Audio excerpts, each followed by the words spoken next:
Shadow Slave, Chapter 54, Spoils of War. For a long while, they simply sat in silence. Nephice gazed out toward the horizon, her mind clearly lost in thoughts that she didn't share. Sunny, on the other hand, felt oddly hollow, his usually noisy thoughts quiet for once. Every now and then, he checked the state of his echo inside his soul sea. The scavenger had somehow survived its brutal clash with the Carapace Centurion, though just barely. Now it floated within a cocoon of gentle light, drifting through the calm darkness of Sunny's soul and slowly healing.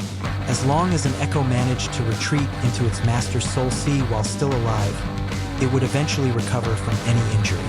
The punctures and cracks in the scavenger's carapace were already beginning to mend. However, its severed pincer arm didn't seem to be returning anytime soon. Letting out a soft sigh, Sunny summoned his runes, wanting to take stock of what they'd gained from the harrowing encounter. Shadow Fragments, 28/1000. Since his echo had struck the finishing blow, the Centurion's death was credited to him. That meant 4 fragments were his, 2 for each of the creature's awakened cores. As they had agreed beforehand, the core shards themselves went to Nephice. She consumed one and gave the other to Cassie. The reward was decent, but honestly, it felt a little underwhelming considering the nightmare they had just survived. Truth be told, people in the dormant rank like them weren't meant to take on awakened nightmare creatures. No kidding, Sunny thought dryly, laced with sarcasm. Their terrible luck was evident. There wasn't a single dormant ranked monster in this cursed part of the dream realm. Sunny recalled his once grand plan of hunting weak creatures while being wrapped in his top-tier awakened armor. He smirked bitterly. Who would have guessed that the puppeteer's shroud would be more of a survival necessity than a game-changing advantage? Still, the armor had saved his hide twice already, so credit where it's due. Speaking of armor, his gaze drifted downward. Memory. Starlight Legion armor. Rank, awakened. Type, armor. Description. Forged in the abyssal darkness, 7 courageous warriors swore to bring light back to a blighted land. Though time has erased their names, their vow lives on. Sunny couldn't help but think, Professor Julius would have loved this. Before he became a teacher at the Awakened Academy, Julius had been a devoted scholar of Dream Realm history. He had eventually settled in one of the most advanced human citadels but remained a leading authority in the field. More than once, his insistence on exploring ancient ruins had exasperated hunting expeditions. Sunny had no clue when or if he would ever see the old man again. He cleared his throat and glanced at Nephice. "Hey, I've got something for you." She turned her head slightly, looking at him with mild curiosity. "A gift," he grinned. "Yeah, I forgot to mention that I received a memory after we killed the Centurion. Want to guess what it is?" He looked at her expectantly, but Changing Star didn't bite. Her expression remained unreadable. After a moment of awkward silence, Sunny looked away and mumbled, "It's armor. So here, give me your hand."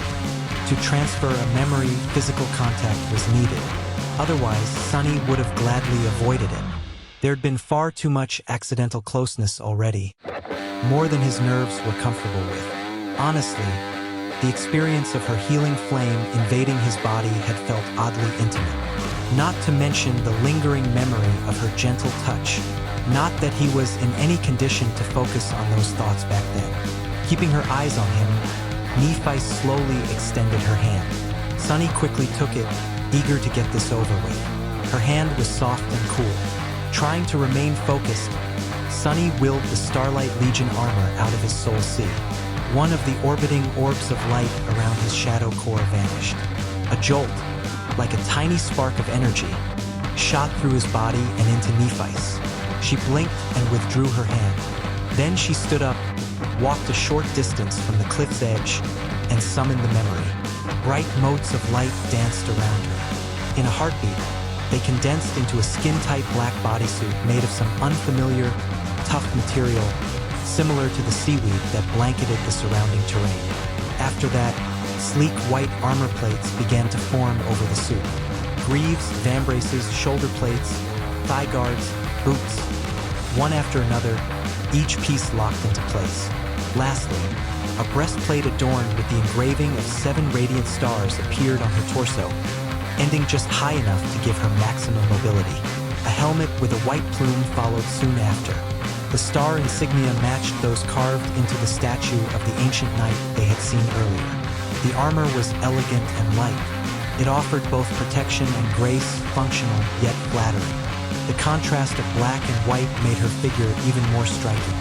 Nephis dismissed the helmet, letting her silvery hair flow freely in the wind. Then she summoned her sword, testing the armor's balance and movement with a few careful swings and agile spins. Once satisfied, the blade vanished once more. Sunny had watched all of this in quiet awe. When she was finished, he finally asked, "Well, what do you think?" Nephis turned to face him. A rare, wide smile brightened her face. For a moment, she seemed unsure how to express herself.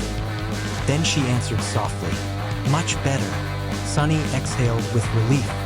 At last, all 3 of them had proper gear. That was a good thing, a very good thing. Not only would Changing Star be far more effective in combat, but now he wouldn't get flustered every time he accidentally looked at her.